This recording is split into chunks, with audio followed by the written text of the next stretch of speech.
Boa noite a todos, uma grande alegria estar com vocês outra vez. Há muito tempo que já não vejo muitos de vocês, então é sempre uma alegria estar junto à igreja tão amada e também, principalmente, compartilhando e pregando o Evangelho, que é o grande prazer de qualquer cristão, meditar e pregar no Evangelho. Para aqueles que não me conhecem, o meu nome é João Cardoso.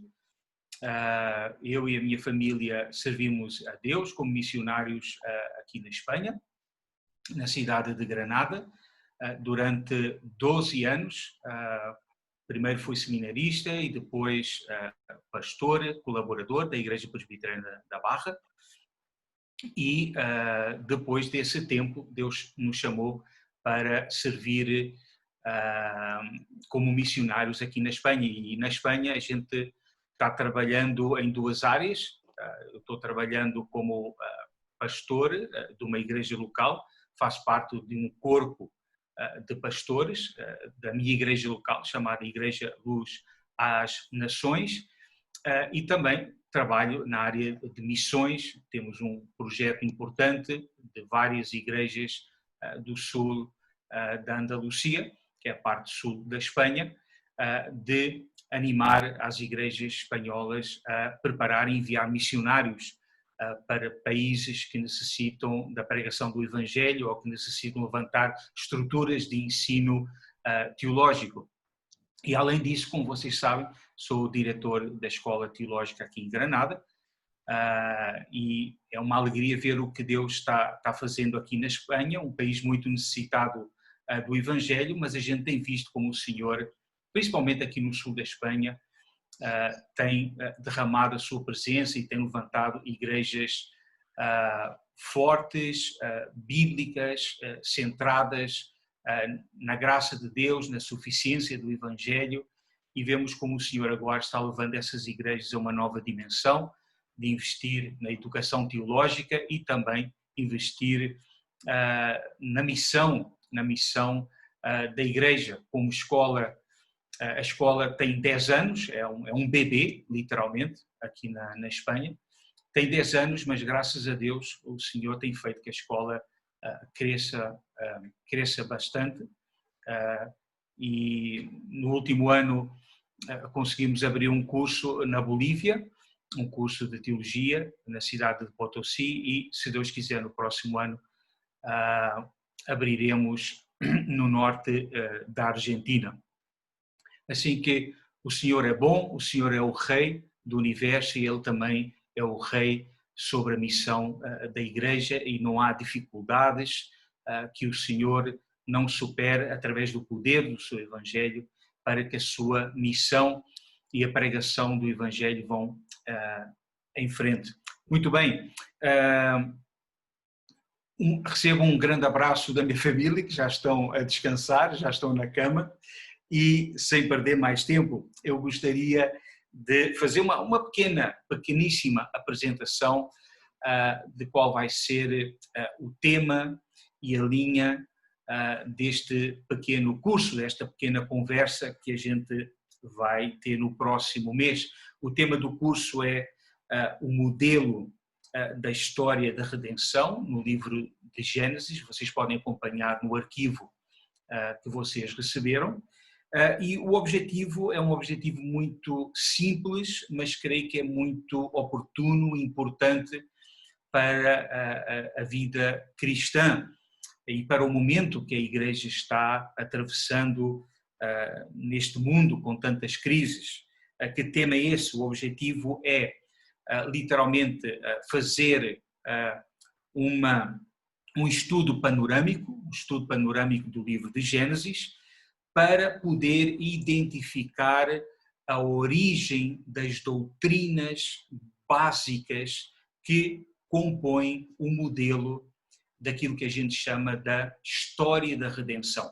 Existe uma história da redenção e essa história da redenção ela se dá no tempo, mas ela também nasce e também é fundamentada a partir de um conjunto de verdades, a partir de um conjunto de doutrinas, e quero desafiar vocês a ver o surgimento, o início dessas doutrinas básicas da história da redenção no livro de Gênesis, que é um livro que fala sobre a origem. Então, creio que temos aí já uma porta aberta para entender por que devemos começar no livro de Gênesis a estudar a história da redenção. E o objetivo é ir identificando essas doutrinas básicas, identificar também como podemos e devemos aplicá-las à vida cristã, à compreensão da história, da missão da Igreja, e também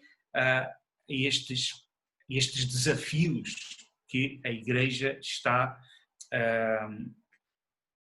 tendo que solucionar, não? Ou dar uma palavra para tantas crises que estamos vivendo neste mundo tão conturbado. Depois, com mais tempo, vocês podem olhar para os objetivos. Coloquei aqui 4 objetivos básicos, mas que eu creio que são importantes para estes 4 encontros. Em primeiro lugar, conhecer as suposições básicas que nos permitem ler e interpretar bem as Escrituras.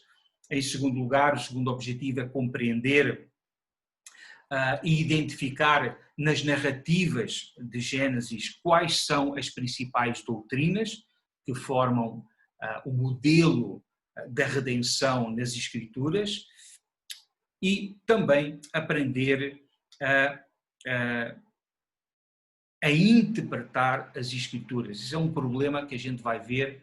Creio que a Igreja de todos os países, de todas as nações, está passando uma crise de interpretação das Escrituras. E, por fim, um objetivo muito modesto, e depois explicarei porquê. Quero animar vocês, ao longo destes 4 encontros, quero animar vocês a aprender a escutar a voz de Deus nas Escrituras Sagradas, através das Escrituras Sagradas. Assim que gostaria de ler aqui um salmo, o Salmo 1, recordar a promessa de Deus no Salmo 1, quando o Senhor diz, e a partir de agora vou utilizar a nova versão internacional, porque para um estrangeiro que há muito tempo não usa a língua portuguesa, é mais fácil utilizar a NVI, ok? Então, se você tem a NVI à mão, seria de grande ajuda e de grande misericórdia para mim. Então diz assim o Salmo 1, feliz é o homem que tem a sua satisfação, verso 2, tem a sua satisfação na lei do Senhor. E nessa lei medita dia e noite. É como árvore plantada à beira de águas correntes, dá fruto no tempo certo e suas forças não murcham. Tudo o que ele faz prospera. Então vamos orar a partir destas palavras. O Senhor nos chama para que a satisfação e o deleite do nosso coração esteja na lei do Senhor, no ensino do Senhor, e temos não só esse convite para que o nosso coração se deleite na lei do Senhor, mas também esta promessa maravilhosa que aqueles que encontram satisfação e meditam na lei do Senhor são como árvores plantadas à beira de águas correntes. A minha oração é que o nosso coração passe por um avivamento a partir desta caminhada que vamos começar agora, lendo e meditando no livro de Gênesis. E também quero honrar um teólogo que faleceu hoje, J. Packer, um grande homem que influenciou toda a cristandade e de uma forma particular influenciou meu coração. Quero ler uma das suas citações. Ele diz: Deus fala ao homem e a Bíblia é a sua palavra, aquela que nos foi dada para abrir o nosso entendimento para a salvação. Vamos orar? Senhor, queremos dar-te ações de graça, inclinar o nosso coração e render, Senhor, e entregar a nossa mente diante de Ti, reconhecendo que Tu és o Senhor, o Criador, mas também és o nosso Salvador, Deus Pai, Deus Todo-Poderoso. Tu és o nosso tesouro, Tu és o amor da nossa vida e a nossa esperança. E hoje, Senhor, nos aproximamos de Ti, através da Tua palavra, com essa convicção de que, Senhor amado, Tu e Tu, Espírito Santo, haverão de dar-nos, Senhor amado, satisfação, deleite, e inclinarás o nosso coração para escutar-te, para ouvir a Tua voz. Porque Tu és um Deus que falas, és um Deus que não estás em silêncio. O nosso Redentor vive, que Tu hoje nos encontres, que Tu hoje nos abraces, que Tu hoje abras os nossos olhos para ver a glória do Teu ser, a glória desta história que Tu tens com o Teu povo, que é uma história da redenção, e que o Teu povo, ao ouvir a Tua voz e ao receber com fé a Tua palavra, seja cheio do Teu Espírito Santo. Que hoje o Senhor nos dê esse milagre de ter um encontro renovado com o Senhor. Ó Senhor, vem ao nosso encontro. Tu sabes onde estamos. Tu sabes como está sendo a nossa relação com o Senhor.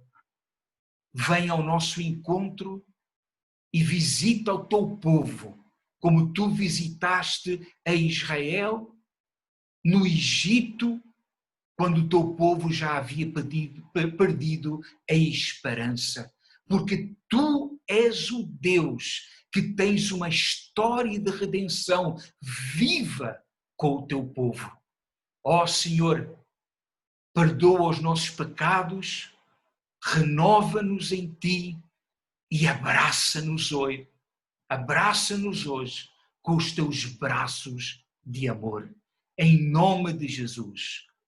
Amém, amém, amém. Amém, queridos irmãos. Tema do nosso encontro, o modelo da história da redenção segundo Gênesis.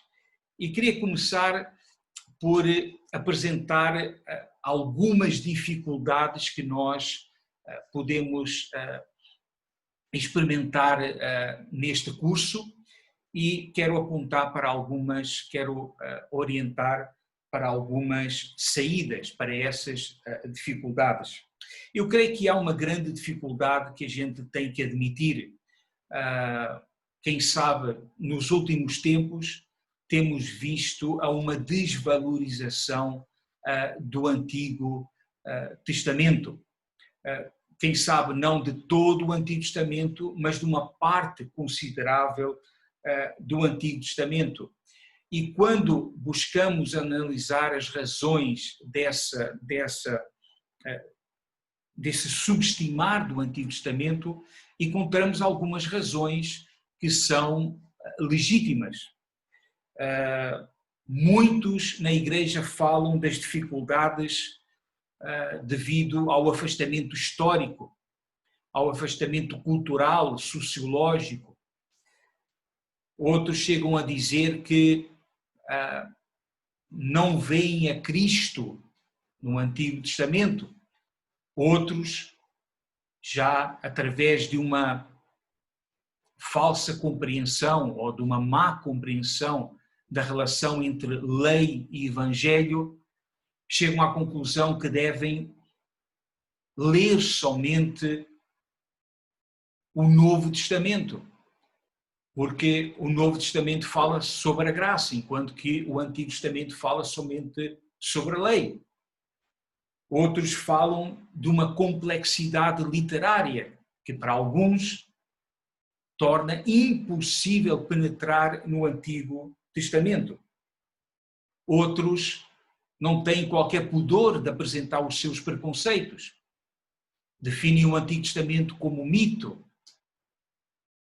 como uma construção social e política que já não tem sentido para um mundo contemporâneo. Enfim, várias ou variadas são as razões que têm levado a muitos na Igreja Cristã a considerar o Antigo Testamento como um livro que deve ser abandonado, e isso traz um problema muito grande para a vida cristã.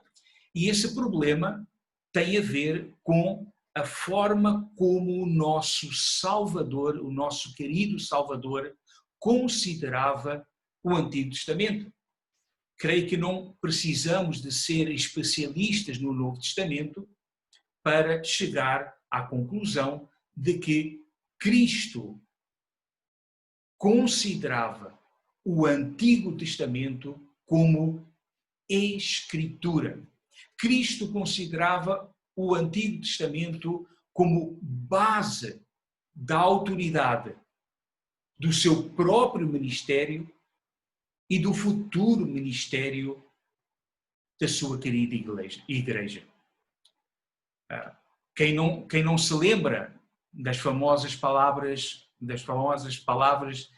de Jesus, dizendo que eu vim para cumprir a lei. Não existe nada da lei que não seja cumprido. Ou, quem não se lembra do Senhor citando partes do Antigo Testamento, desde Gênesis até Malaquias, e citando, dizendo: assim diz o Senhor, assim diz a lei, assim dizem os Salmos, assim diz a Escritura. E não só quando falamos de Cristo, e avançamos um pouco mais, e falamos da Igreja primitiva, do movimento apostólico, a gente vê que tanto Cristo, quanto a Igreja primitiva, quanto os apóstolos, todos eles partiram dessa suposição básica de que o Antigo Testamento era revelação, escritura e a grande autoridade e critério de autoridade para estabelecer a verdade para a sua querida igreja. Então temos aqui um problema. Como conciliar esse desprezo, entre aspas, do Antigo Testamento, ou, quem sabe, a perda de autoridade para alguns cristãos do Antigo Testamento? Como conciliar esse movimento descendente com esse ensino de Jesus, de que Jesus mesmo, Jesus veio para cumprir a lei e que o Antigo Testamento é a autoridade máxima para o cristão? Como superar estas dificuldades? Bom, eu creio que isso nos deve levar a meditar um pouco sobre o método, como estudar o Antigo Testamento.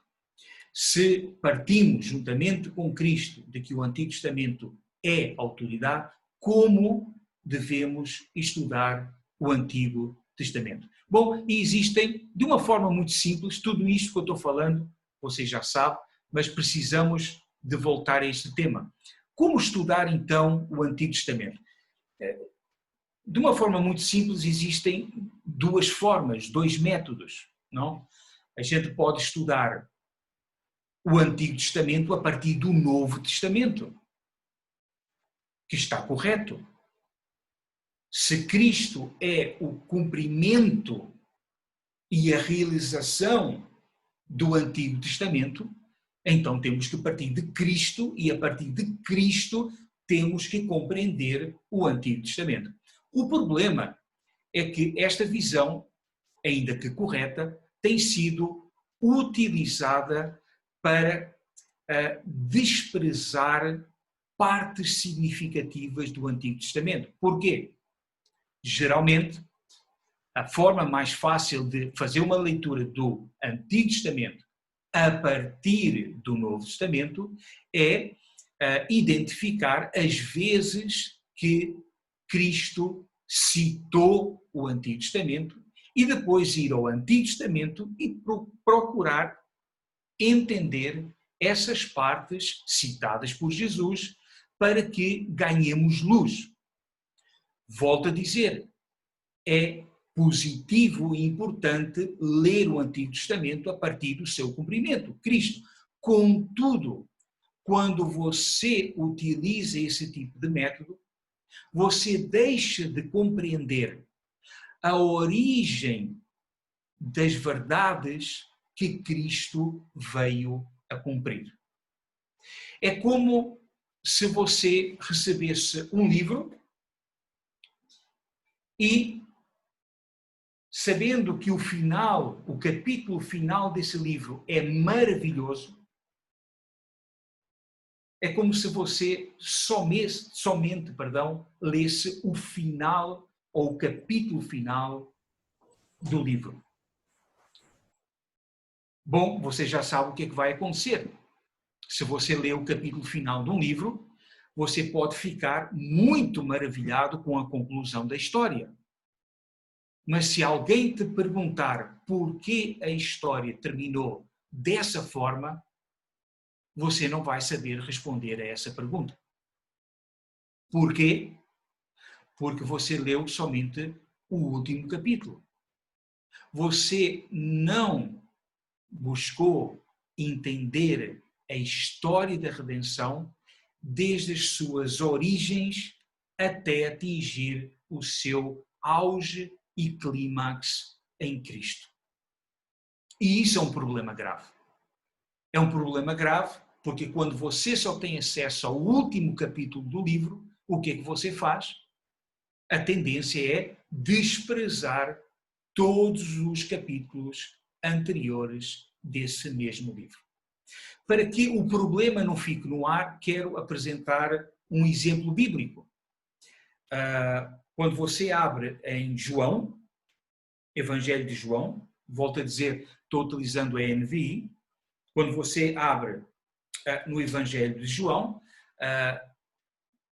no texto do capítulo 19, quando Jesus está no Calvário,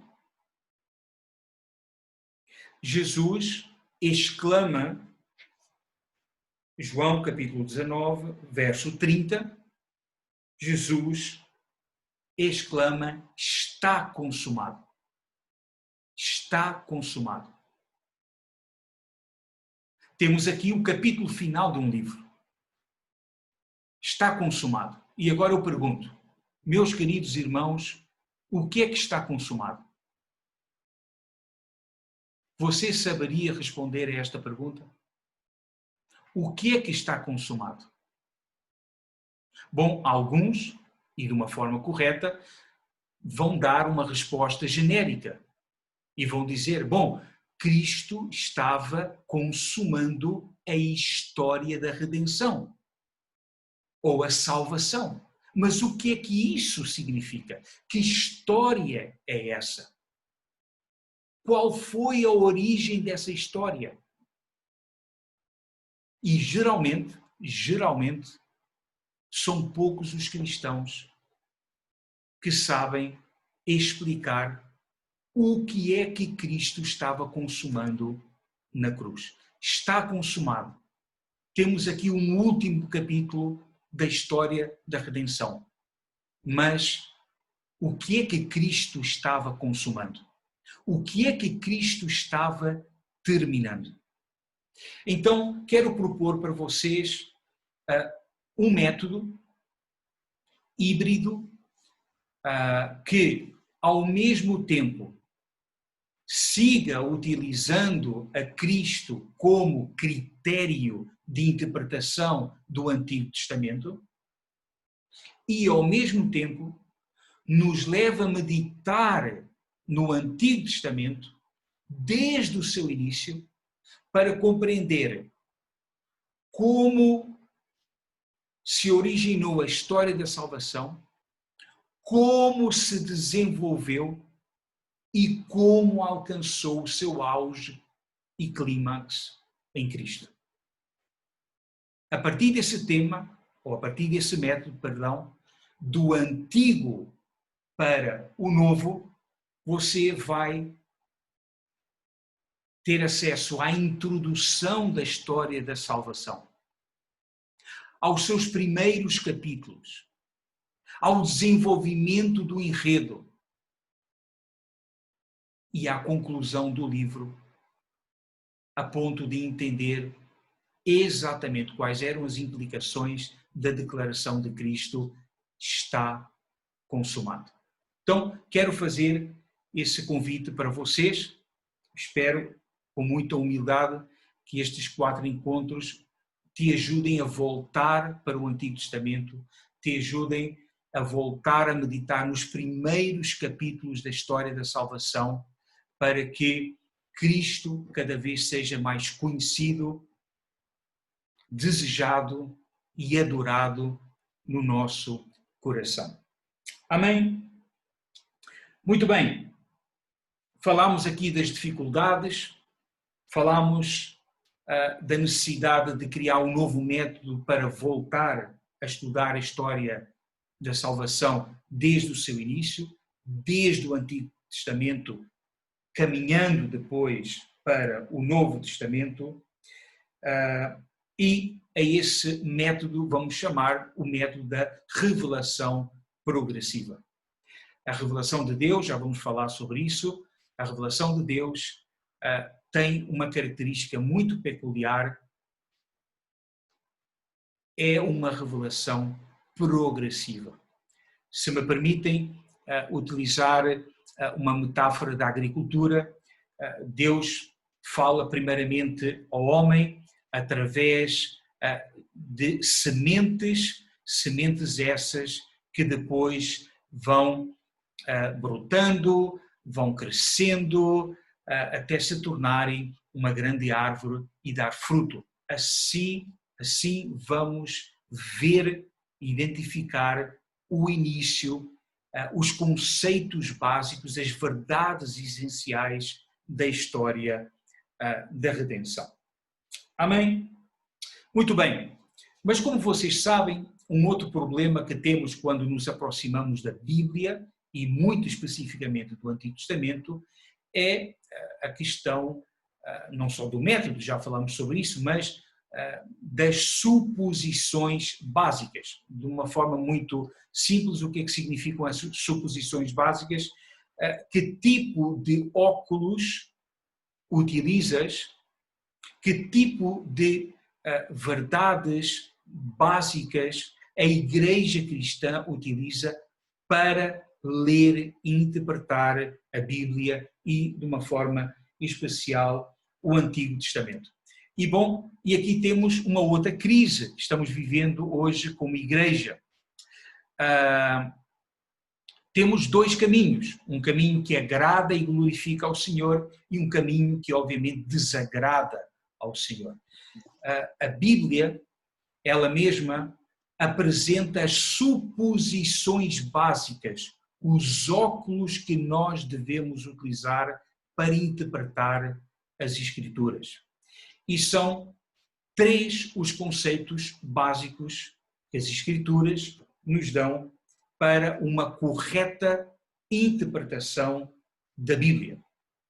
Quero deixar bem claro, antes de citar essas verdades ou esses conceitos, queridos irmãos, uma correta interpretação da Bíblia não é o resultado de uma capacidade intelectual ou de utilizar bem a língua portuguesa, ou de utilizar certas técnicas teológicas ou exegéticas. Não. Uma boa e correta interpretação da Bíblia tem a ver com estar dominado por certas convicções. Vamos repetir isto? Uma correta interpretação da Bíblia é o resultado de estar dominado por certas convicções. E de onde vêm essas convicções? Das Escrituras. Então, existem 3 convicções muito básicas, e eu vou citá-las assim a correr, mas que se o nosso coração e a nossa mente não estão dominadas e governadas por essas convicções, jamais vamos ler e interpretar as Escrituras de uma forma que glorifique ao Senhor. Primeiro conceito: a nossa mente e o nosso coração têm que estar dominados pelo fato de que as Escrituras são revelação de Deus. As Escrituras são revelação de Deus. O que significa isto? Significa que este livro que chamamos Escrituras não é um livro humano, mas tem uma autoria divina. O seu autor é Deus, e Deus revelou ao homem, Deus descobriu ao homem algo que o homem, pela sua capacidade racional e devido ao pecado, jamais poderiam alcançar. Então, o conceito de revelação, ele é muito importante e deve estar governando a nossa mente e o nosso coração. Este livro tem um autor. O autor é Deus. E este livro é o resultado da autorrevelação em amor de Deus, onde Deus dá a conhecer quem Ele é, dá a conhecer a miséria do homem e dá a conhecer que, apesar da miséria do homem, o homem tem esperança porque Deus é um grande Salvador. Irmãos, não precisamos ser grandes teólogos para entender as implicações deste conceito. Se a Bíblia é a revelação de Deus, ela não é uma construção humana. Ela não é o resultado de uma conjuntura socioeconômica ou cultural e, portanto, sendo Deus eterno, a Bíblia e a sua palavra são também eternas, atemporais e se aplicam a todos os tempos devido à sua mensagem. Então, não tenho tempo. Se vocês em casa puderem ver, vocês podem abrir, por exemplo, em Efésios, capítulo 3, nesse texto muito conhecido, Efésios, capítulo 3, nesse texto muito conhecido, o apóstolo Paulo fala então das implicações do conceito de revelação. Ele diz que a ele lhe foi revelado algo que antes estava encoberto, mas que o Senhor lhe revelou e que era da máxima importância para a igreja. Que verdade, que revelação foi essa? Que os gentios haviam sido também, na eternidade, chamados para a salvação em Cristo Jesus. Oh, que verdade gloriosa que alcança cada um dos nossos corações e vidas. Então, será que o nosso coração e a nossa mente, quando nos aproximamos deste livro, será que o nosso coração e a nossa mente estão governados por esse princípio de que este livro é a revelação de Deus? Que o seu autor é Deus e que, portanto, não podemos acrescentar nem retirar nada a este livro, porque isso desagrada e deixa de glorificar ao autor deste livro?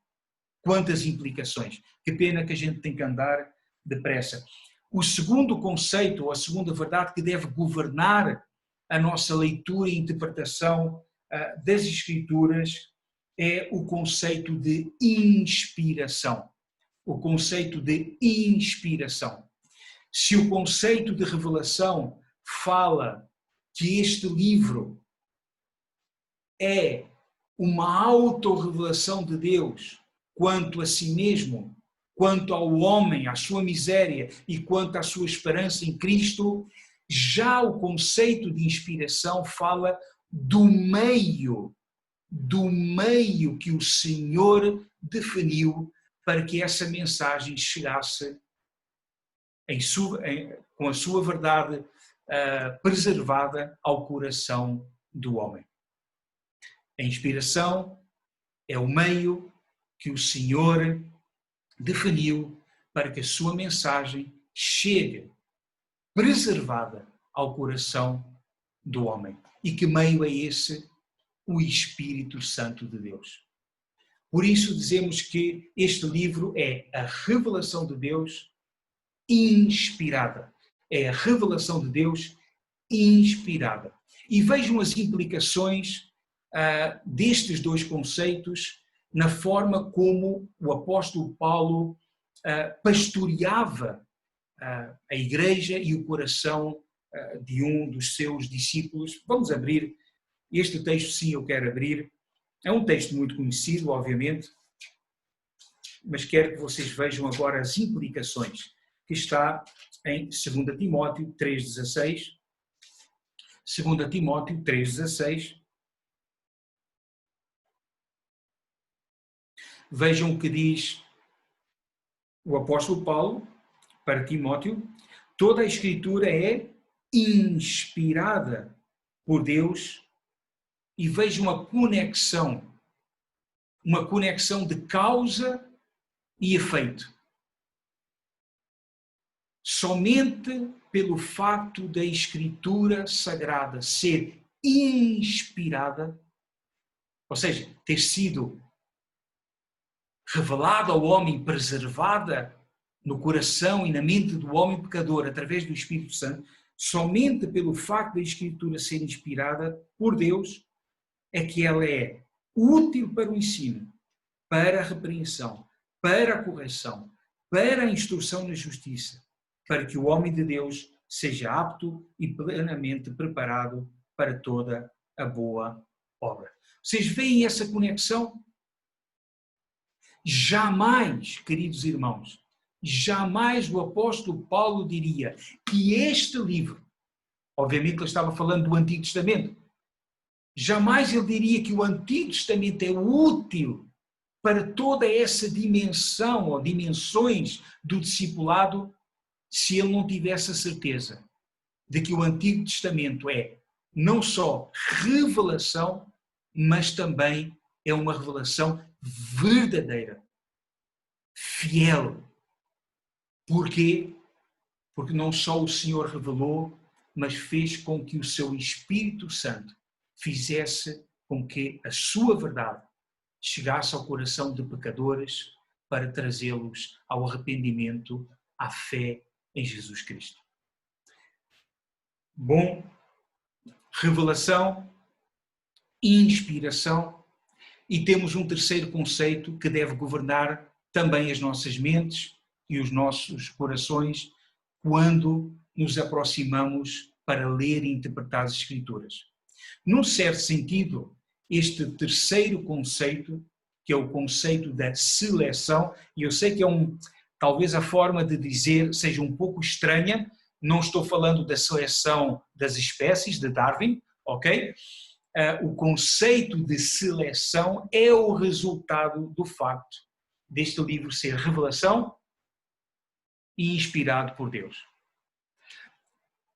Como podemos ver de uma forma prática esse conceito atuando nas Escrituras? Imediatamente vamos abrir em João, Evangelho de João, no final do Evangelho, capítulo 20, verso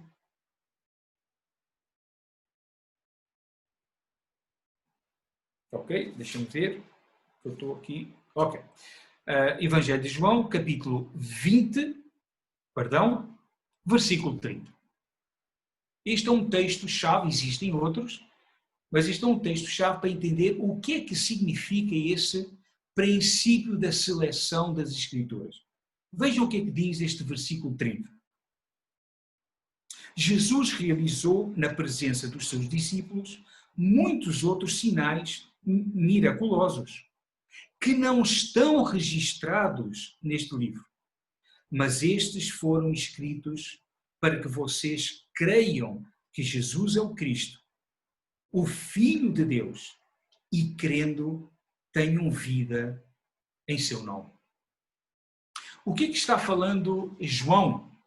João quis deixar bem claro que os registros do seu evangelho não esgotavam todos os assuntos possíveis sobre a pessoa de Jesus Cristo. Ele diz claramente, olha, Jesus realizou na presença dos seus discípulos muitos outros sinais. Mas João quis falar e ensinar somente a partir de 8 sinais no seu evangelho. Então, a revelação de Deus, mediada pela inspiração do Espírito de Deus, leva ou conduz a que a mensagem da Bíblia seja uma mensagem, digamos, monotemática. A revelação de Deus, ela é especial. Por que é especial? Porque depois de haver criado o homem e depois da queda do homem, o homem ficou inabilitado para conhecer o Criador somente através da revelação natural. Então o Senhor revelou de uma forma especial uma história. Essa história não fala sobre todos os temas, sobre todas as áreas da existência, sobre todos os saberes, mas essa história e essa revelação especial é o fruto da seleção do Espírito Santo. E nessa seleção há um grande tema. Por isso digo que a Bíblia é monotemática. Há um grande tema que começa em Gênesis e termina em Apocalipse. E esse tema é Jesus. Jesus. Pode ser que esse Jesus seja apresentado utilizando a metáfora de um grande diamante a partir de grandes perspectivas, de múltiplas perspectivas. Mas o tema da revelação especial é um só. Jesus. Jesus. Então, irmãos, como nos custa, e eu posso falar a partir do meu próprio coração, como me custa submeter a este princípio da seleção.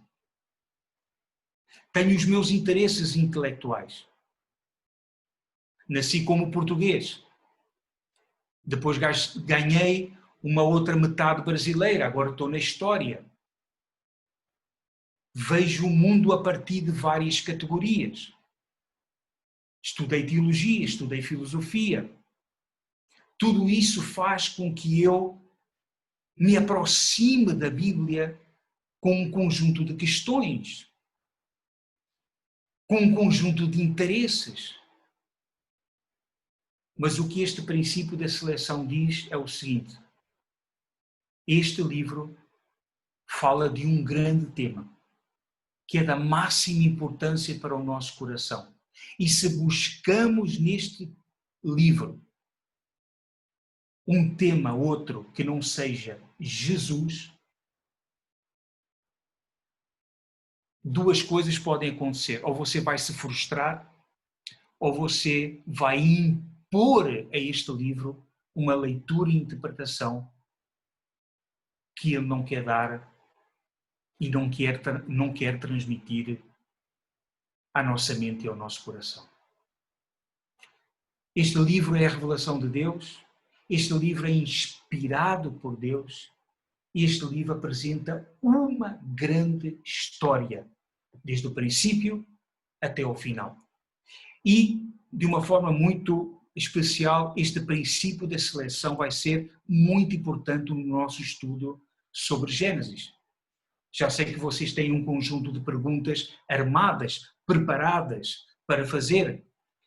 E, contando com a vossa misericórdia e sendo fiel ao princípio da seleção, vou ter que dizer: perdão, irmão, mas não posso responder essa pergunta. Porquê? Porque o texto não quer responder a essa questão. Então, o princípio da seleção nos obriga a andar na linha. O princípio da seleção nos obriga a adequar e a afinar os nossos olhos e o nosso ouvido com a voz de Deus. Irmãos, eu sei que vou falar uma coisa que a gente já escutou várias vezes. Não é verdade que escutamos tantas vozes? Eu acho que por escutarmos tantas vozes, fomos perdendo a sintonia com a voz de Deus. E o princípio da seleção, debaixo do poder do Espírito Santo, nos permite voltar a sintonizar os nossos ouvidos, o nosso coração, com a palavra de Deus, com a sua história, com as suas categorias, com as suas verdades, com aquilo que Ele quer fazer na nossa vida e na história da sua querida igreja e no mundo. Então, de uma forma muito simples, sei que estou falando de conceitos que vocês já conhecem, mas o ponto aqui é entender que se o nosso coração e a nossa mente não estão dominados por estas convicções, jamais vamos realizar uma correta leitura e interpretação das Escrituras. Pastor João, como devo reagir então a este tipo de lente, de método que a própria Bíblia me apresenta para ler as Escrituras? Obediência e fé. Obediência e fé. Queridos, deixa-me colocar as cartas na mesa. Aquele que escreveu este livro foi o teu Salvador. Foi o nosso Salvador. Isso significa que Ele conhece melhor o teu coração e as tuas necessidades que você mesmo. Então, se Ele provou na cruz o amor por ti e por mim, creio que lhe devemos obediência em fé. Obediência em fé. Muitas vezes as nossas categorias vão ser contrárias às categorias das Escrituras. Muitas vezes não vamos entender, mas quando nos agarramos em obediência e fé a esses três pilares, revelação, inspiração e seleção, o nosso coração e a nossa mente vai estar gradualmente sendo sintonizada com as Escrituras. Amém? Vocês podem ir escrevendo aí as vossas perguntas, depois a gente conversa mais tarde. Muito bem. Quem sabe você ainda não está convencido? Quem sabe depois de toda esta introdução você ainda esteja dizendo: João, contudo, tenho muita dificuldade, ou sinto muita dificuldade em entrar no mundo do Antigo Testamento, ler, interpretar. Então quero trabalhar com vocês um caminho hermenêutico. Okay? Um caminho hermenêutico. Que caminho é esse? É um caminho onde vamos aprender a fazer perguntas ao texto para conseguir extrair, sacar as suas verdades. Bom, e vocês vão ficar surpreendidos, mas esse caminho hermenêutico é um caminho que se compõe de perguntas que realizamos o dia a dia, ou todos os dias, para nos comunicarmos uns com outros? Que perguntas são essas? Quem escreveu? Se vocês quiserem escrever, quem escreveu? O que escreveu?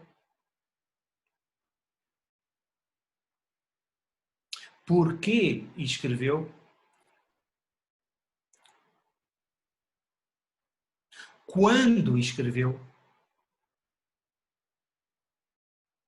E para quem escreveu? Espero que eu não me tenha enganado aqui. Vocês vão ver que são perguntas que nós utilizamos normalmente, usualmente, na nossa comunicação oral. Se você está aí numa roda de conversa e chega alguém, vai perguntar: vocês estão falando do quê? Sobre quem? O que é que falou? Quando falou?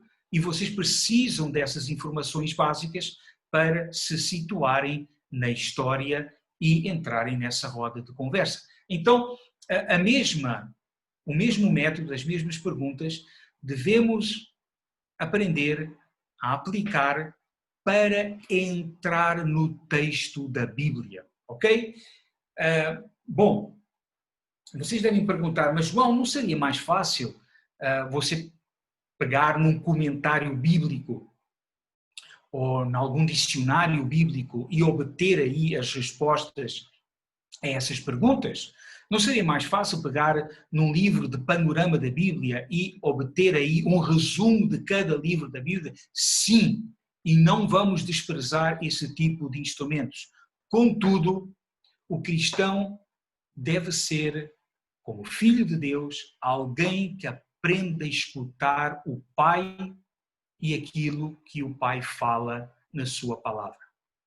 E é bem verdade que, devido à quantidade de comentários, de livros maravilhosos que a gente tem, realmente somos privilegiados, não só pela tradição reformada que temos, mas também por aquilo que o Senhor tem realizado no Brasil através de uma ampla bibliografia teológica. Apesar disso, a gente se tornou escravo e dependente da opinião dos outros. E isso faz com que deixamos de aprender a ler e a interpretar as Escrituras. Então, eu quero desafiar-te a que, durante estes 4 encontros, você não utilize dicionários bíblicos, comentários bíblicos e muito menos livros de introdução ao Antigo Testamento. Eu quero que você aprenda a aproximar-se do Antigo Testamento. Bom, vamos começar de uma forma simples, aplicando este caminho hermenêutico. Podemos fazê-lo no livro de Lucas. Se você abre Lucas, capítulo 1. Lucas, capítulo 1.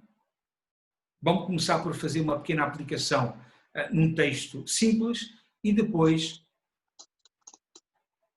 ver que este método, este caminho hermenêutico, pode ser também utilizado noutros livros da Bíblia. Então diz assim, Lucas capítulo 1, vamos ler o prólogo chamado Prólogo Lucano. Muitos já se dedicaram a elaborar um relato dos factos que se cumpriram entre nós, conforme nos foram transmitidos por aqueles que desde o início foram testemunhas oculares e servos da palavra. Eu mesmo investiguei tudo cuidadosamente, desde o começo, e decidi escrever-te um relato ordenado, ó excelentíssimo Teófilo, para que tenhas a certeza das coisas que te foram ensinadas. Bom, geralmente a tendência do nosso coração é esta. Lemos o texto e automaticamente fechamos a Bíblia e vamos buscar no Google ou em algum comentário bíblico para tentar entender o que o autor está querendo transmitir. Bom, esse é um caminho muito complicado, porque na prática a gente não está caminhando com a palavra de Deus, estamos caminhando com a opinião de outros. Então vamos aplicar, esse caminho hermenêutico. Muito bem, qual é a primeira pergunta? Quem quem? Bom, temos informações indiretas a partir de Lucas, Evangelho de Lucas, a partir do segundo livro escrito por Lucas, Atos dos Apóstolos, e também nas cartas, em muitas cartas do Novo Testamento, temos informações indiretas de que quem escreveu foi Lucas. Então vocês vão ver que para responder a estas perguntas, às vezes temos indicações, evidências diretas no texto ou indiretas noutros livros da Bíblia. Ok? Então temos que fazer aquilo que na Espanha se fala de dar ao coco, não? Pensar, ler a Bíblia, conhecer a Bíblia. Porquê? Porque, como vamos ver mais tarde, a Bíblia se interpreta a si mesma. Ok? Então temos informações indiretas no Novo Testamento de que Lucas foi quem escreveu este Evangelho. Segunda pergunta, o que disse ou o que escreveu? O que é que vocês acham que esse texto diz ou responde a esta segunda pergunta? O que escreveu ou o que quis escrever, ou seja, o conteúdo. Bom, creio que o texto também é muito claro. Diz o texto que Lucas decidiu escrever um relato ordenado sobre todas as coisas que ocorreram e que estão relacionadas com a vida e ministério de Jesus. Então ele quis escrever um relato ordenado a partir de muitas fontes, fontes orais, diz o texto, outras fontes escritas, sobre o ministério de Jesus. Outra questão. Para quem escreveu e por que escreveu? Também o texto responde. Diz que escreveu para uma pessoa chamada O Excelentíssimo Teófilo. Essa expressão, excelentíssimo, ou O Excelentíssimo, junto com o nome grego, nos dão algumas informações extra. Dizem, por exemplo, que esse homem não era judeu. Esse homem era um gentio, muito possivelmente romano, das altas esferas de poder de Roma, porque o nome utilizado é O Excelentíssimo, um nome que se utilizava para uma pessoa importante em Roma, e essas informações básicas abrem um caminho de interpretação maravilhoso, porque à medida que você vai caminhando no Evangelho de Lucas, você vai vendo que Lucas está preocupado em falar sobre temas que são mais importantes para a mente de um gentio e de um romano que para a mente de um judeu. Basta dar um exemplo. Quando Lucas, seguindo a Marcos e os outros evangelhos, tem que apresentar a genealogia de Jesus, obviamente, Lucas, como gentio, escrevendo para gentios, o que é que ele faz? Capítulo 3, versículo 21, ele apresenta uma genealogia adaptada aos interesses de um público gentio. Mateus quer demonstrar que Jesus é quem? Vocês lembram-se como é que Jesus é apresentado segundo a genealogia do Evangelho de Mateus? De Mateus, perdão. Vocês lembram-se? Tendo a sua genealogia a partir de Abraão e depois Davi, porque estava falando para judeus. Já Lucas quer demonstrar que Jesus é o descendente de Adão, de toda a humanidade. Porquê? Porque ele está falando para um público gentil, que jamais iria entender essa questão de que Jesus é filho de Abraão e de Davi. Muito bem, então voltando para essas questões, falta uma. Por que Lucas escreveu o seu Evangelho? E no prólogo também temos essa resposta. Ele diz, verso 4, para que tenhas a certeza das coisas que te foram ensinadas. Ou seja, a ideia que temos aqui, simples, eu sei, é que esse homem, excelentíssimo Teófilo, gentio, havia se convertido ao cristianismo, havia sido discipulado e, muito possivelmente, por estar pregando, evangelizando e fazendo discípulos entre as altas esferas e gente respeitável e nobre da Cúria Romana, esse homem passava por muitas lutas e ele tinha que ter certeza quanto ao Evangelho de Cristo, à obra da salvação, para poder fazer uma evangelização e uma apologética segura de Cristo para o seu público-alvo. Então, vejam, irmãos, com mais ou menos dificuldade, se você tem a paciência de aplicar essas questões básicas ao texto, com maior ou menor dificuldade, você vai reconstruir a informação básica que te vai permitir entrar pela porta da interpretação sem necessitar de ler o tempo todo comentários bíblicos.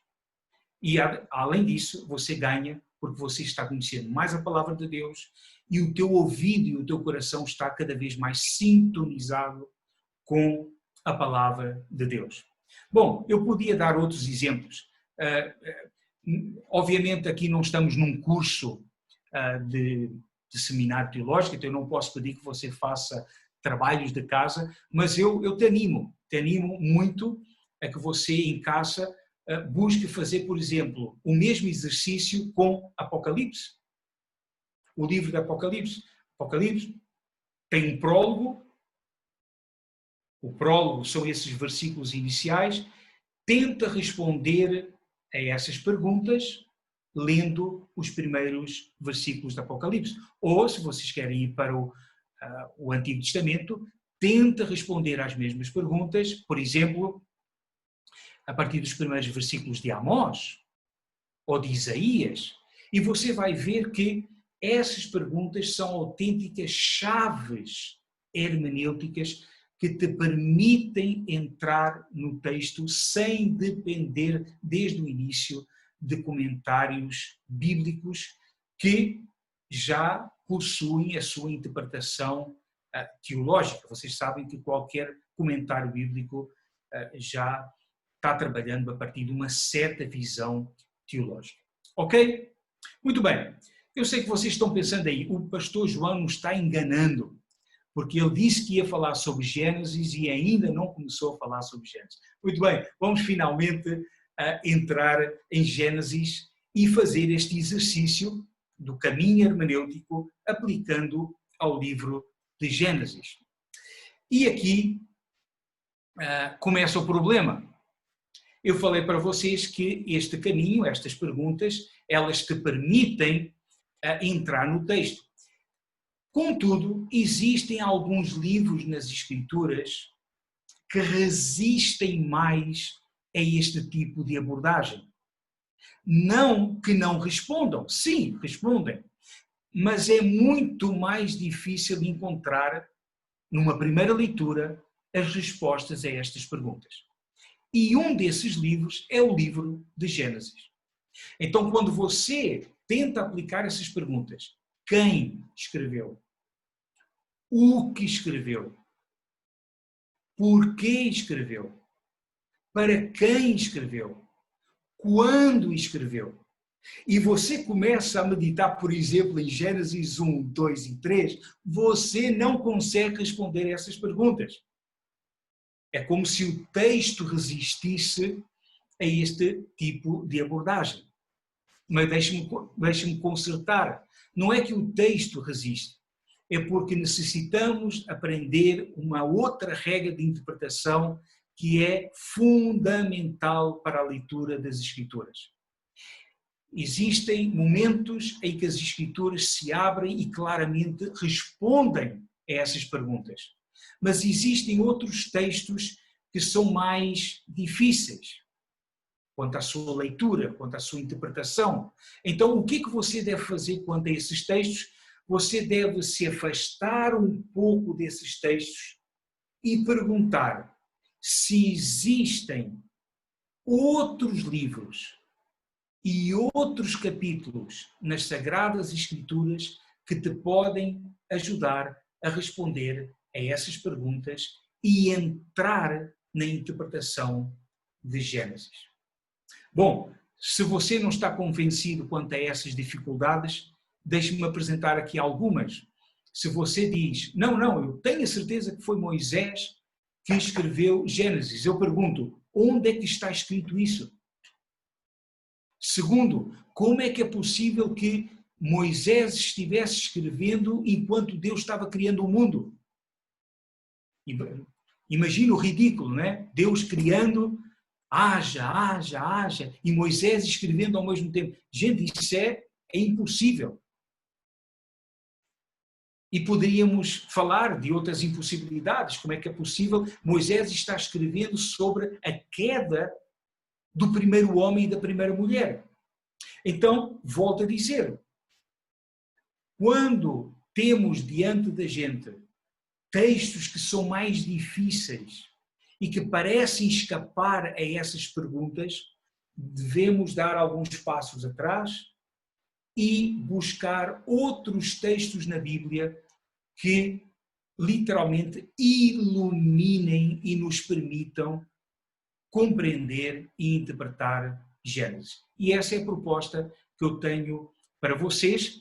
Fiquem descansados, só vou citar essa proposta, porque como vocês vão ver no plano do curso, a aplicação do que eu vou explicar agora vai ser realizada no nosso próximo encontro. Então, a proposta que eu tenho para vocês é de fazer uma leitura de Gênesis a partir de Êxodo.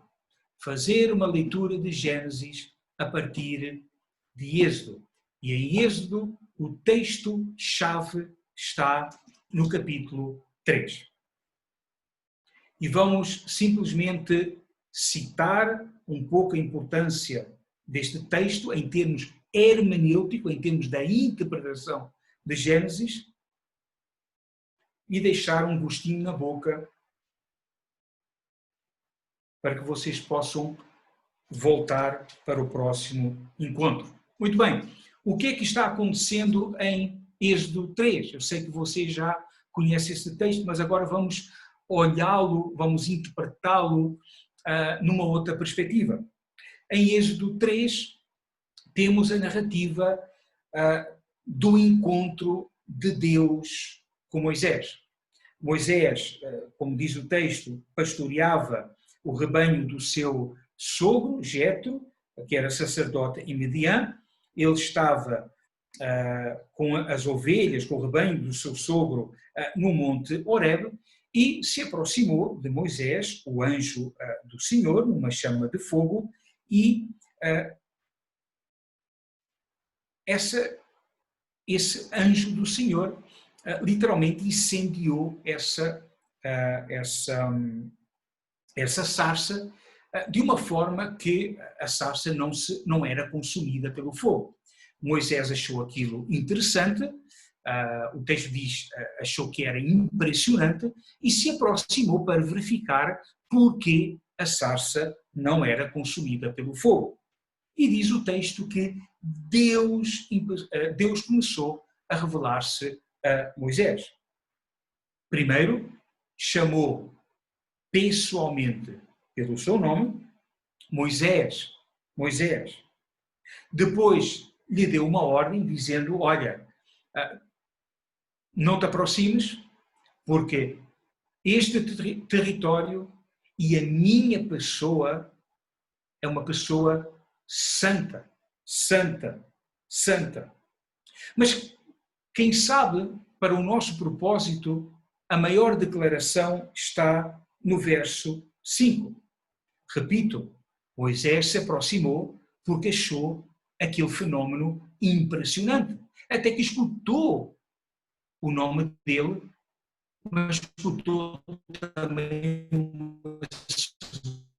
uma segunda declaração que haveria. Diz o versículo 5. Não se aproxima,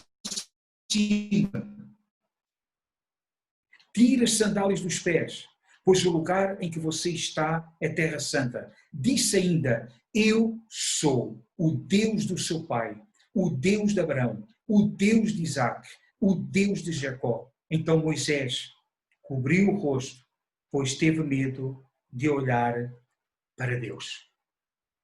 Este texto é um texto impressionante. Porquê? Porque neste texto temos não só o encontro de Deus com Moisés, mas temos também o encontro de Deus com um povo que literalmente tinha aprendido a relacionar-se com Deus como quem se relaciona com uma tradição e uma história distante. Irmãos, um pouco mais de paciência. Vamos recordar quem era Moisés? Vamos recordar qual era a situação de Israel naquele momento? Tanto Moisés quanto Israel eram estrangeiros. O povo de Deus havia permanecido 400 anos no Egito. Vocês sabem o que significa permanecer 400 anos vendo, sendo assimilado culturalmente por uma nova tradição, uma nova cultura, novas deidades? Você sabe o que isso significa? Deixe-me dar um exemplo. Nós vivemos há 7 anos aqui na Espanha, caminhando já para 8. Já tenho dificuldade em falar o português, como vocês devem estar notando. Muita dificuldade. Porque a minha mente agora e o meu coração trabalham a partir da língua espanhola. Quando vou ao meu país, aqui ao lado, a Portugal, me sinto como um estrangeiro. Agora imaginem o que foi para Moisés e para esse povo passarem por esse processo durante 400 anos. A grande implicação dessa assimilação cultural é que esse povo, por um lado, não abandonou a sua tradição oral e, obviamente, não abandonou a sua identidade, como o povo descendente de Abraão, Isaac e Jacó. Mas como este texto claramente revela, apesar de seguirem essa tradição, o povo de Israel havia deixado de se relacionar com o Deus vivo e aprendeu ao longo desses 400 anos a ter uma relação apenas com uma tradição, com um Deus da tradição. Este encontro aqui, o encontro que vemos em Êxodo 3, é mais do que um encontro de Deus com Moisés. É o Deus que veio ao encontro de um povo que havia esquecido a Deus, que havia esquecido que era um povo especial, um povo do pacto, e que havia esquecido que o seu Redentor vive. Vocês imaginam as consequências desse encontro para Moisés? Bom, uma das primeiras consequências a gente já acabou de ler. Diz o texto que quando Deus falou, eu sou o Deus do seu pai, o Deus de Abraão, o Deus de Isaac, o Deus de Jacó, imediatamente no coração e na mente de Moisés houve uma conexão entre a tradição e o Deus vivo. A tradição e o Deus vivo. E o que é que diz o texto? Que Moisés se ajoelhou porque temeu a esse Deus. Ele havia sido criado entre duas culturas. Certamente tinha um coração dividido. Não temos nenhuma indicação de que Moisés era um idólatra, mas o texto diz que muitos israelitas eram idólatras, aprenderam a adorar os deuses egípcios. E porquê? Porque era um povo que tinha aprendido a viver de uma tradição. Agora esse Deus vivo, o Deus do pacto, se apresentava, demonstrando que essa tradição não era uma história, mas uma tradição viva. Uma história de salvação que Deus tinha com Moisés e com o povo a que ele pertencia. Alguns dizem: João, será que você não está exagerando quando você diz que Moisés tinha esquecido o nome de Deus? Bom, o próprio texto fala. Se você avança um pouco mais, no versículo 13, Moisés faz esta pergunta bem clara ao Senhor. Moisés perguntou: quando eu chegar diante dos israelitas e lhes disser, o Deus dos seus antepassados me enviou a vocês, e eles me perguntarem qual é o seu nome, que lhes direi? Creio que a própria pergunta revela a ignorância de um coração que vivia de um relacionamento com a tradição, mas que há 400 anos o povo de Deus tinha deixado de caminhar com o Deus vivo, com uma história da salvação viva. E bom, e vocês perguntam: João, mas por que este texto, tal como tu explicaste, por que este texto é importante para interpretar Gênesis? Bom, como o texto fala, a ordem do Senhor a Moisés foi voltar para o Egito, falar com os anciãos, aqui na tradução diz, falar com os responsáveis de Israel, com as autoridades de Israel, e contar que esse Deus, o Deus de Abraão e de Jacó, é um Deus vivo. Agora, tentem se colocar no lugar dessas autoridades. Vamos fazer esse esforço final. Tentem-se colocar no lugar desses anciãos. Imaginem que aparece um homem, Moisés, e diz: gente, vocês não sabem da grande notícia. O Deus de Abraão apareceu para mim e prometeu que ele vai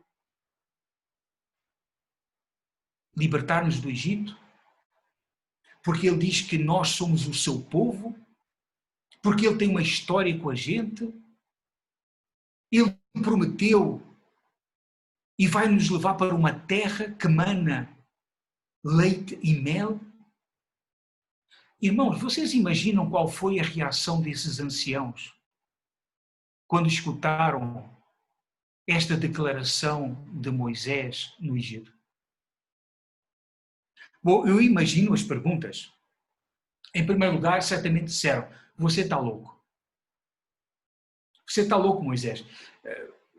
Você está confundindo a história que a tua mãe te contou com essa aparição, essa experiência que você teve no Monte Horeb. Mas num segundo momento eu imagino que eles fariam as seguintes questões. Ok, está bom, vamos partir do princípio que você está correto, Moisés. Então responda a estas questões. Vamos lá. Em primeiro lugar, quem é esse Deus? Como é que se chama? Como é que se chama? Quais são os seus atributos? Segundo, qual é o tipo de relação que esse Deus tem com o mundo? Terceira questão, que história é essa e de onde é que surgiu esse amor e esse pacto que ele tem com a gente? Se somos escravos, se estamos aqui no Egito, se ninguém nos valoriza, como é que você vem agora dizer que existe um Deus que nos considera o seu povo, que tem uma história conosco? De onde vem essa história, Moisés? E além disso, de onde vem essa promessa de uma terra prometida? Bom, para simplificar, queridos irmãos, o livro de Gênesis foi escrito como um grande tratado de teologia para responder a estas perguntas e, literalmente, restaurar a história do pacto e a história da redenção que Deus tinha com o seu povo Israel e que depois renovou com a sua igreja através de Jesus Cristo. Quando você olha a partir destas lentes para o livro de Gênesis, e agora vamos fazer isso, como dizemos aqui na Espanha, através de um vuelo de pájaro, não? Viajando, você vai ver que Gênesis começa efetivamente por responder a essas perguntas. No capítulo 1, se responde: quem é Deus? Qual é a sua natureza? Como criou todas as coisas? Em segundo lugar, ainda no capítulo 1, mostra como Deus escolheu relacionar-se com o mundo e depois com o homem, que foi criado à imagem e semelhança de Deus. Depois Gênesis evolui para centralizar-se no casamento, na relação entre o primeiro e o segundo homem, dizendo que Deus haveria de relacionar-se com com o mundo através de um primeiro casal e posteriormente através da sua descendência. Mas houve um problema, o pecado. Mas Deus cobriu esse pecado com a promessa de que viria um descendente da mulher que não só restauraria a descendência de Adão e Eva, mas que pela sua graça manteria viva essa história da aliança, porque esse mesmo Deus haveria de morrer para selar e garantir o pacto com o seu povo. Todo o livro de Gênesis é a resposta às perguntas que o povo de Deus estava fazendo quando saiu do Egito, para que a sua identidade, a sua história e a sua relação com Deus fossem restauradas. E vamos estudar Gênesis a partir dessa perspectiva. Você tem duas grandes metades, o livro de Gênesis é dividido em duas grandes narrativas. A primeira grande narrativa, do capítulo 1 até o capítulo 11, fala sobre os princípios, e já vou explicar na próxima semana o que significam esses princípios. E a segunda parte dessa narrativa começa no capítulo 12 e termina em Gênesis e leva-nos a entender a origem e o desenvolvimento desse pacto que Deus fez com Abraão, Isaac e Jacó. Então, na próxima aula, no próximo encontro, o que a gente vai fazer é mergulhar no livro de Gênesis, a partir destes óculos, a partir de Êxodo 3. E a partir destas categorias, ir respondendo a essas questões e ir reconstruindo a interpretação de Gênesis. Vai ser um grande desafio, porque a partir de Êxodo 3 já sabemos como o princípio da seleção vai estar atuando. Não tenho dúvidas que você tem muitas perguntas sobre os dinossauros. A minha filha, Júlia, adora. Tive que comprar para ela um livro de 1500 páginas sobre dinossauros. Não sei como é que vai ser o seu futuro. Possivelmente vai trabalhar nessa área do saber. Certamente você tem dúvidas sobre a evolução ou outras questões, como por exemplo o debate entre o criacionismo e o evolucionismo, ou questões sobre como relacionar a ciência com os relatos de Gênesis. Agora eu quero te dar uma boa e uma má notícia. Vou começar pela má notícia. Gênesis não quer falar nada sobre isso. A boa notícia. Agora a gente já sabe exatamente qual é o tema, qual é o enfoque e qual é a teologia de Gênesis. É uma resposta às perguntas que o povo de Deus estava fazendo depois de experimentar toda essa grande libertação de que foi alvo no Egito.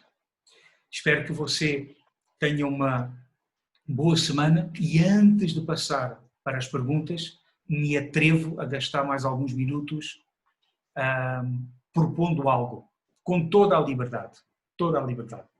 Aqui não tem trabalho de casa, mas um dos objetivos deste curso é animar-te a aprender a escutar a voz de Deus em Gênesis. E eu sei que, ultimamente, e essa tem sido a minha experiência como pastor, não só no Brasil, mas também aqui na Espanha, vejo como o cristão depende mais de fontes secundárias do que propriamente da Bíblia. Caminha mais com as fontes secundárias do que propriamente com o texto das Escrituras. Não tenho dúvidas de que você e eu lemos as Escrituras, não tenho dúvidas. Agora a questão é se estamos meditando nas Escrituras para escutar a voz de Deus. E geralmente o que eu vejo é que o cristão lê o texto do seu devocional e automaticamente sai das Escrituras para escutar o que os grandes pregadores falam e a forma como eles interpretam. Irmãos, é uma bênção ter esses pregadores, é uma bênção ter a Calvino, é uma bênção ter homens como John Stott e outros. Não sei o que seria da minha vida como cristão sem esses grandes homens de Deus. Mas se a palavra de Deus é revelação, é inspirada, se essa palavra é a voz de Deus, será que a gente está caminhando com a palavra de Deus? Então me atrevo a fazer um desafio. Temos um mês para estudar juntos Gênesis. Eu peço que você compre um caderno ou um bloco de notas e que você leia 2 capítulos ao dia. 2 capítulos ao dia de Gênesis. Então amanhã, ou hoje, se você tem tempo, leia Gênesis 1 e leia Gênesis 2. E enquanto você estiver lendo, você vai anotar no teu caderno o que é que Deus falou ao teu coração através desses 2 capítulos das Escrituras. Repito, compre um caderno, leia 2 capítulos de Gênesis diários e depois de ler e orar, escreva, nem que seja 2 parágrafos, umas 10 linhas no máximo. Escreva o que é que Deus falou ao meu coração através deste texto. Irmãos, espero que o resultado seja o mesmo que ocorreu, que passou no meu coração. É possível ser pastor e estar longe de escutar a voz de Deus. E é um perigo que todo cristão tem. Volto a dizer, principalmente num país que tem sido tão abençoado com tantos pregadores, teólogos e bibliografia reformada. Não é obrigação, apresento isto como uma possibilidade de caminhar com a palavra de Deus. Estou utilizando este método no seminário teológico e o que eu estou escutando é maravilhoso. De ter alunos de teologia que me estão dizendo, pastor, há muito tempo que eu não escutava a voz de Deus diretamente das Escrituras. Oxalá, oh, que maravilha, oh, que o Senhor possa resgatar a sua palavra no nosso coração e na nossa mente. Amém? Que Deus abençoe, obrigado pela vossa paciência. Eu estou falando muito lentamente, pelo cansaço, mas muito bom estar com vocês e estou muito animado de, na próxima semana, entrarmos de cabeça para estudar esta maravilhosa história da redenção. Ok? Creio que agora a gente passa para as perguntas e tem um moderador, não é verdade? Ok. A partir do princípio, conceito da seleção. Como podemos submeter as demais áreas de conhecimento às Escrituras nas situações em que a Bíblia aparenta não ter uma resposta clara? Qual seria a maneira sábia de recorrer a outras fontes, por exemplo? Outras fontes, eu acredito, fora da Escritura. Ok, ótima pergunta. É uma pergunta muito importante. Obviamente, no princípio da seleção, eu falei para vocês que a Bíblia não fala sobre todos os temas, sobre todas as áreas do saber, mas isso não significa que no tema que ela fala, que eu chamei de tema monotemático, que pode escandalizar alguns, a partir do tema central da Bíblia, que é Jesus, não significa que esse tema não tenha poder para iluminar e determinar a verdade sobre as demais áreas da existência. Me explico. O que a Bíblia vai dizer é que, sendo Jesus o grande tema das Escrituras, Jesus e a sua cruz devem ser o critério para a construção de qualquer tipo de conhecimento. Então imagino que estamos falando aqui sobre, não sei, sociologia. A Bíblia não é um livro de sociologia, temos que ser claros quanto a isso, ou um livro de filosofia. Deixem-me falar da minha área, não quero acusar ninguém, vou falar então contra mim. Filosofia, sou formado em filosofia. Então, como é que eu posso utilizar este critério? O início da história da filosofia é geralmente definido como o triunfo da autonomia da razão na construção da verdade, suplantando, perdão, estou falando em espanhol, perdão, conquistando os domínios que a religião ocupava. Então, a história da filosofia, o pensamento ocidental, começa com o reinado e a autonomia da razão frente àquilo que os filósofos consideram como uma explicação religiosa ou mítica do mundo. O que é que Cristo tem a dizer sobre isto?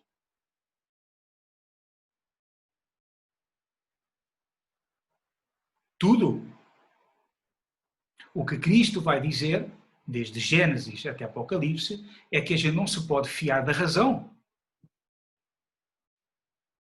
Porque o grande perigo da razão é quando ela pensa de uma forma autónoma em relação às Escrituras. Esse foi o primeiro pecado de Adão e Eva. Eles buscaram pensar as Escrituras, avaliar a revelação de Deus a partir da sua razão separada, desvinculada de Deus. Então, esse é um exemplo possível. Então, o que é que Jesus tem a dizer sobre a filosofia, já que a Bíblia não é um livro de filosofia? Bom, Jesus vai estabelecer o padrão do pensamento filosófico, que seja um pensamento alinhado com as Escrituras. A razão tem que ser uma razão crucificada e uma razão santificada em Cristo. Então, não há lugar para um pensamento cristão autônomo e desvinculado de Cristo e da sua cruz. É um exemplo possível. O mesmo em relação à sociologia. Se a sociologia, ou, quem sabe de uma forma mais simples, a antropologia, trabalham a questão do homem, a antropologia, e como o homem se organiza em sociedade, pois Cristo, como o tema central das Escrituras, vai nos ensinar que para alcançarmos um verdadeiro saber sociológico e antropológico, temos de partir das verdades que Cristo revela sobre a natureza do homem. Que ele é um miserável pecador e que Cristo é um glorioso Salvador. Então vejam que, sendo Cristo o centro da Bíblia e chegando a essa conclusão de que a Bíblia não fala sobre todos os saberes, nem sobre todos os temas, temos que equilibrar esse ensino, dizendo que Cristo ilumina e Cristo é a base para todos os saberes. Ok? Espero que tenha sido claro. Sim? Qual a resposta que devemos dar para aqueles que argumentam contra a veracidade da história da criação em Gênesis, já que foi transmitida totalmente de forma oral para o seu escritor? Ok. É uma pergunta também importante. A resposta que a gente deve dar é muito simples. A gente tem que perguntar quais são as suposições que essa pessoa está utilizando para afirmar tal declaração. É tão simples como isso. Ah, tá ok. Volto a dizer, se você não utiliza as suposições da própria Bíblia, você nunca vai entender a mensagem da Bíblia. Da mesma forma que existe uma grande desonestidade, se você compra um livro de química e quer que esse livro de química te ensine filosofia, ou seja, é desonesto. Então a própria Bíblia marca e define as suas pautas e o seu método de interpretação. A própria Bíblia se justifica a si mesma. Então, a melhor forma, e eu creio que a forma mais amável de falar com essa pessoa é perguntar, mas explique, quais são as suposições que você parte e utiliza para chegar a essa conclusão de que o que aconteceu na Bíblia ou em Gênesis não é histórico. Isso te levará a uma discussão muito interessante e espero que o Espírito Santo ilumine o coração dessa pessoa. Eu posso dar até um contra-exemplo. Por exemplo, a Bíblia diz que, claramente, a realidade, o visível, é criado a partir da palavra, do invisível. Você já entendeu o impacto desta verdade? A ponto de Hebreus, mais tarde, voltar a dizer o mesmo. Que o visível é criado a partir do invisível. Mas se você parte de outras visões, por exemplo, uma visão e uma suposição científica, o que é que a ciência te ensina? A ciência vai te ensinar que não, é o contrário. É o visível e o observável e o experimentável que determina a verdade de uma coisa. E você tem que dizer, sinto muito, mas essa não é a suposição básica que o meu Salvador me ensina para compreender a verdade do mundo e a verdade sobre o homem. O meu Salvador me ensina que é o visível, a realidade foi criada através da palavra de Deus. Então, vocês veem que existe sempre um choque de suposições. E por isso foi muito importante eu ter gasto este tempo demonstrando que o cristão, para alcançar uma boa interpretação das Escrituras, tem que estar dominado por certas convicções. E essas convicções têm que ser bíblicas. Não podem ser extra-bíblicas, porque isso é desonesto. Ok? Boa pergunta. Obrigado. Ok, tá bom. E o contexto histórico da passagem bíblica, a época, qual sua importância para a interpretação? Você recomenda algum livro de época? Sim, sim. Vocês sabem, ou se não sabem, vale a pena relembrar que o método de interpretação que respeita o texto da Bíblia tem que ser sempre um método de interpretação histórico-literário. Histórico-literário.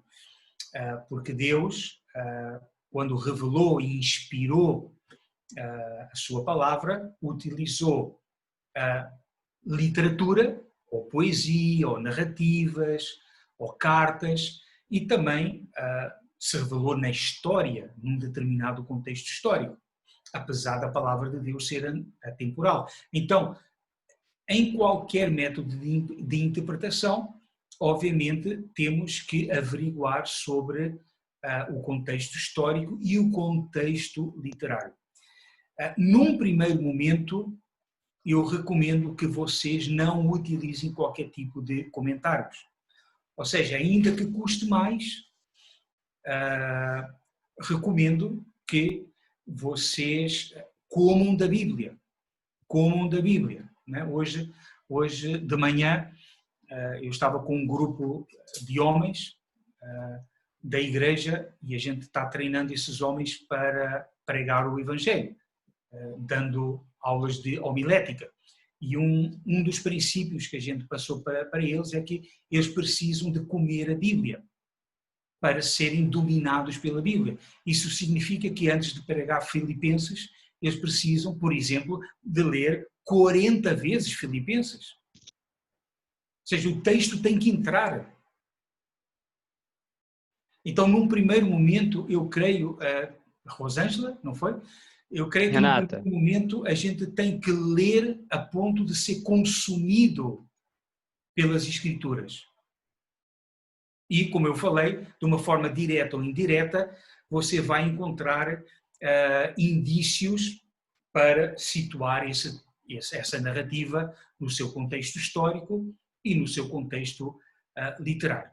Obviamente que num segundo momento, quando você já está consumido pelas Escrituras e dominado pelas Escrituras, num segundo momento aconselho que você utilize, podem ser dicionários, podem ser livros de introdução às Escrituras. Tenham muito cuidado com os comentários. Por quê? Porque nós temos excelentes comentários bíblicos, mas geralmente os comentários bíblicos, que nós consumimos na igreja são comentários bíblicos que são resumos de pregações, ok? Então eles já te dão a papinha feita e isso não te ajuda a aprender a ler e a interpretar a Bíblia. Então, que tipos de comentários eu recomendo? Comentários exegéticos. Qual é a diferença entre um e outro? Um comentário exegético é um comentário que te vai levar a caminhar com as Escrituras, quase palavra por palavra, te leva à língua original. Geralmente nós não temos uma formação apropriada nas línguas originais, então precisamos desses comentários exegéticos, e o que ele te dá é o texto trabalhado. E é isso que a gente precisa, é o texto trabalhado. Num outro momento, quando a gente precisa de ir à teologia do texto e à aplicação do texto, aí sim, bom, vocês já conhecem os comentários chave, temos Stott, Lloyd Jones, mas são comentadores que trabalham a parte final da nossa interpretação da Bíblia. O que acontece? Eu falo pela minha própria vida, eu tive que me desintoxicar desses bons comentaristas que eu recebi ao longo da minha formação teológica, e saber que devo continuar a utilizá-los, mas num segundo momento da interpretação da Bíblia, ok? Porque somos uma geração, não tenho medo de falar isto, somos uma geração que desaprendeu a ler e a interpretar e as Escrituras. E alguma coisa deve estar mal, porque vocês sabem que um dos atributos das Escrituras é o quê? A claridade, a clareza, né? Em português creio que se chama clareza, né? A suficiência das Escrituras para a salvação. Então, se a Bíblia tem uma luz própria, então temos que aprender a ler e a discernir essa luz. Okay? É possível a história da redenção em Cristo ser preservada sem acreditarmos no relato de Gênesis quanto à existência de um primeiro casal? Ótima pergunta. Não. E o critério é Cristo. O critério é Cristo, porque se Cristo utiliza a autoridade do Antigo Testamento e se Cristo utiliza a autoridade específica desse relato para no seu ministério e para falar da obra da salvação, e não só Cristo, mas também depois os apóstolos, uma vez mais, existe aqui um choque de suposições. Talvez a pergunta seja porque é que nos escandaliza tanto acreditar no relato da criação do primeiro homem e da primeira mulher. Porque Cristo não tinha qualquer tipo de pudor em querer e utilizar esse texto como sendo verdadeiro. Paulo também não tinha.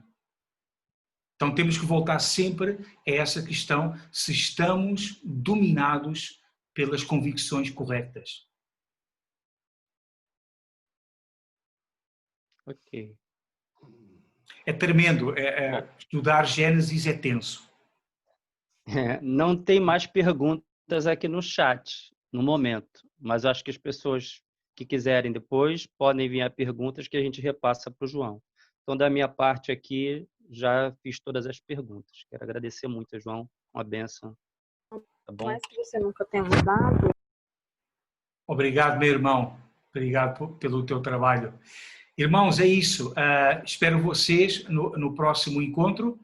Vamos entrar de cabeça em Gênesis. Espero que dominados por essas convicções e vamos aprender quais são essas verdades, essas categorias básicas que vão nos permitir construir esse modelo da história da redenção. Um grande abraço a todos e claro que não vamos terminar sem uma oração. Amém? Vamos orar? Senhor, queremos adorar-te por essa bênção indescritível que foi na eternidade o Senhor ter olhado para a nossa pobreza, para a nossa miséria e ter decidido morrer por nós na cruz do Calvário. Obrigado, Senhor, por tanto amor, obrigado por tanta graça, obrigado porque o Calvário foi realmente o grande momento de glória da história da redenção. que o Senhor nos faça meditar, que o Senhor domine o nosso coração com as convicções corretas para nos aproximarmos da Tua Palavra com obediência e fé. Obrigado, Senhor, porque somos o Teu povo. E obrigado porque o Senhor cuidará de nós até a Tua segunda vinda. Cuida da Tua igreja no mundo, cuida da Tua igreja de uma forma especial no Brasil, nestes momentos difíceis, onde sabemos que o Senhor continua sentado no trono, Amém. regendo a história com o poder da Sua palavra. Amém. Obrigado porque, apesar das dificuldades, sabemos, Senhor amado, que a história do Brasil, a história da Tua igreja, será sempre uma história onde o brasileiro poderá provar da Tua graça e da Tua salvação. Ó Senhor, peço que o Senhor guarde os meus irmãos, os encha do Teu Espírito Santo e nos torne apaixonados pela Tua palavra. Em nome de Jesus. Amém. Amém. Amém. Amém.